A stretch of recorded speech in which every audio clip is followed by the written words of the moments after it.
요양시설을 찾으시는 분, 요양시설을 짓고 싶으신 분, 요양시설을 갖고 계신 분, 모두의 고민을 해결해드립니다. 요양의 A부터 Z까지 편안히.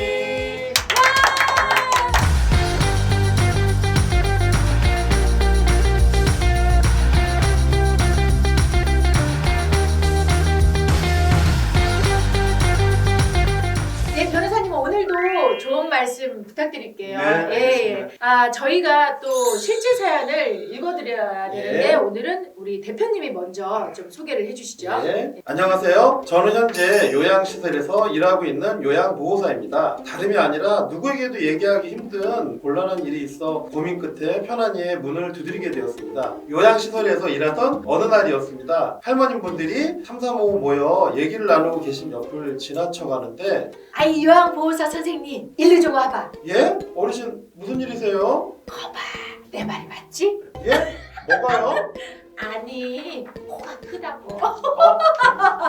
제 코가 큰가요? 근데 그게 왜요? 이때까지만 해도 저는 상대가 나이가 지긋하신 어르신들이기에 예상도 못했습니다. 아이 코가 크면 알지? 아이 코가 왜 큰지. 아이 코가 크면 뭐가 큰지. 전 그제서야 확실히 알았고 적잖이 당황을 했습니다. 그리고 얼마 후 그 어르신을 모시고 운동을 가야 해서 어르신을 일으켜 세우는 중이었습니다. 자, 어르신 저 붙잡고 천천히 일어나시면 됩니다. 아유 잘 좀 잡아봐. 잠깐만요 어르신. 아니 저 그게 왜 그래? 그 어르신 그게 제 엉덩이를 막 움켜잡으시면 어떡하세요? 아유 뭔 소리야? 아니 일어나다 힘이 없어 아무데나 잡다 보니 그런 거지.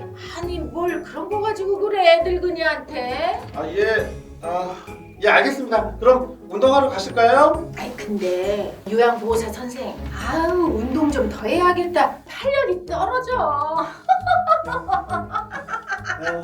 저는 또 민망함을 느꼈습니다. 고민 끝에 주변 동료들에게 들어보니 여성 간병인들의 경우는 더한 일까지 당하는 일이 종종 있다고 합니다. 이런 일이 반복되다 보니 저는 요새 제 직업에 회의감까지 느끼고 있습니다. 편안히 묻고 싶습니다. 이런 경우 저는 어찌해야 할까요? 아 이렇게 또 사연을 소개해봤는데 이런 부분이 있겠어요 진짜. 지금까지는 저희가 다른 주제를 많이 다뤘는데 예. 이런 성적 희롱을 당하는 이런 느낌은 정말 요양보호사 선생님들 입장에서는 너무 수치스러움을 느낄 수 있을 것 같아요. 이게 실은 많이 있는 경우가 아니라 일부라는 표현을 저희가 하기는 하지만 네. 실은 너무나 많이 발생하는 일들 중에 하나고요. 네네네. 이거는 또 이게 성별이 바뀌어갖고도 얼마든지 지금 발생할 수 있는 일이고 네네. 경우에 따라서는 시설도 시설이지만 가정에서 이렇게 방문 요양을 하시거나 간병을 하시는 경우에 네. 많이 발생을 한다고 해요. 실제로 피해를 보는 사례도 있고 그런 상황을 억지로 만들어서 네네. 악용하는 경우도 있고 또 그래서 이것 때문에 뭐 여러 가지 대응책도 있고 뭐 보험도 네. 있고 그런데 어쨌든 저희가 이 자리에서 네. 뭐 해결책을 한 번에 드릴 수는 없지만 오늘 정 변호사님이랑 같이 한번 맞아요. 몇 가지를 논의해 보는 것만으로도 네네네. 충분히 의미가 있을 것 같습니다. 아니 근데 예. 제가 궁금한 건 이게 상대가 또 환자잖아요 어떻게 보면.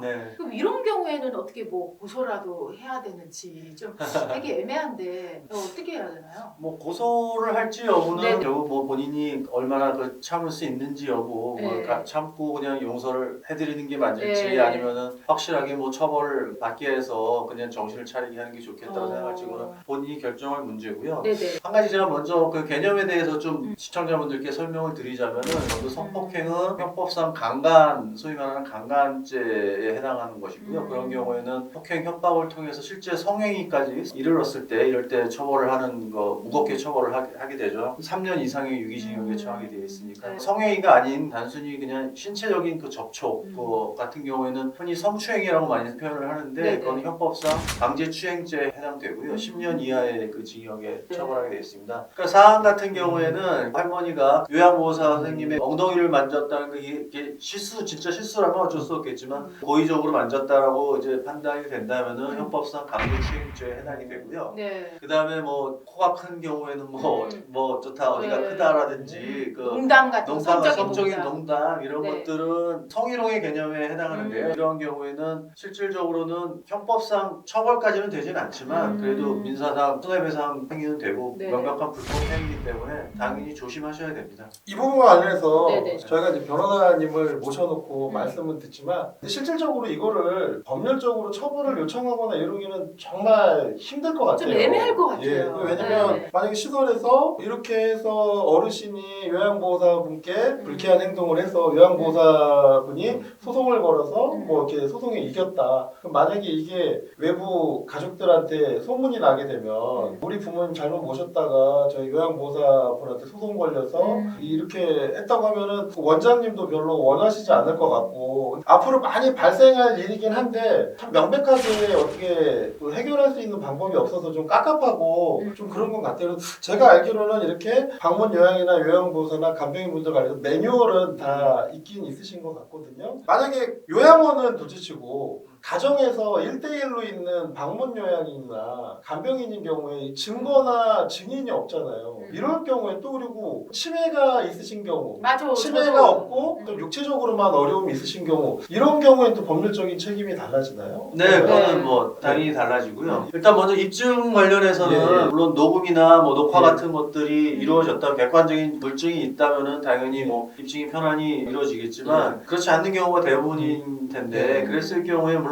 당사자의 진술, 피해자의 진술이 있으면은 그 진술이 일관되고 그렇다면은 수사기관이나 법원에서 판단했을 때 피해자의 진술이 신빙성이 있다라고 하면은 뭐 그런 객관적인 입증 자료가 없더라도 뭐 형사상 처벌은 가능한 경우가 종종 있고요. 이런 실질적인 그 처벌 그런 걸 떠나서 좀 생각하셔야 될 게 그 요양보호 선생님들이 인권 문제가 굉장히 심각하기 때문에 요양보호 시설 같은 경우에는 요양보호 선생님들이 이런 일이 있었다라고 관계기관의 그 장한테 신고를 한다면은 의무적으로 그런 것을 뭐 교체를 한다든지 필요한 보호 조치를 취해야지 그렇지 않는 경우에는 관계관청에서 그 시설에 대한 어떤 영업 정지라든지 취소까지도 할 수 있는 그런 사유가 될 수 있기 때문에 요양보호시설 그 운영자분들께서는 이러한 문제에 대해서 굉장히 좀 주의를 기울이셔야 되고요. 가족분들도 어르신 모셔놨더니 왜 이런 일이 발생했느냐라고 뭐 시설만 원망할 게 아니라 이런 일이 발생하면은 어르신의 책임이 분명히 인정될 수 있기 때문에 그런 부분에서도 최대한 그런 거 조심하셔야 된다라는 내용을 어르신들께 항상 주시시킬 필요가 있다고 생각합니다.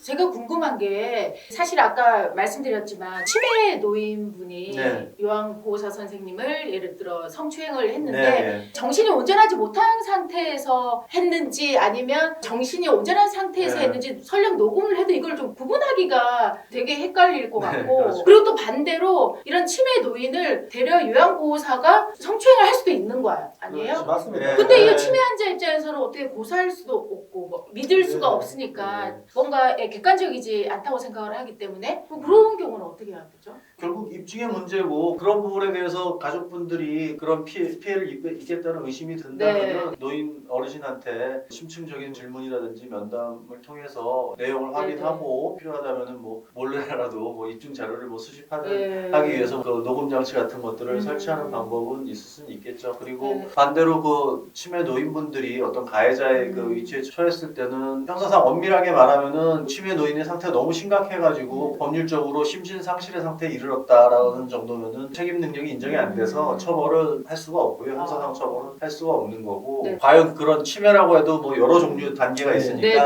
완전 정신이 없는 상태까지 이르렀는지 여부는 또 별도로 뭐 신체 감정이라든지 그런 걸 통해서 이루어져야 되는데 그런 것까지는 하여튼 가지 않도록 평소에 서로 간의 교육이라든지 그런 걸 통해서 이루어지지 않도록 철저한 그런 주의하는 자세가 필요할 것 같습니다. 정 변호사님이 여러 가지 케이스를 설명을 해주셨는데 이 자리에서 모든 케이스를 설명드리는 건 솔직히 정말 불가능한 것 같아요. 실은 첫 해도 설명드렸지만 제가 이 일을 시작을 한 게 저희 아버지 때문에 이 일을 시작하신 거였는데 저희 아버지가 세상에 둘도 없으신 선비 같으신 분이었는데 아버님이 돌아가시기 얼마 전에 약물 같은 거 치료를 받고 나면 선망 증세가 되게 심하셔서 그 신사 같으시던 저희 아버님이 간호사분들한테 이렇게 실수를 한 걸 제가 이렇게 건네들은 적이 있어요. 그러니까 약기운에 가게 되면 막 욕을 하기도 하시고 막 짓궂은 행동을 하기도 하시는데 제가 이제 그 행동을 말씀을 드리면 막 너무 당혹스럽고 간호사분들이나 간병인분들한테 죄송하더라고요. 근데 거꾸로 죄송을 한데 그분들이 또 형사적으로 고소를 했다고 하면 되게 당혹스러웠을 것 같기도 하고 어쨌든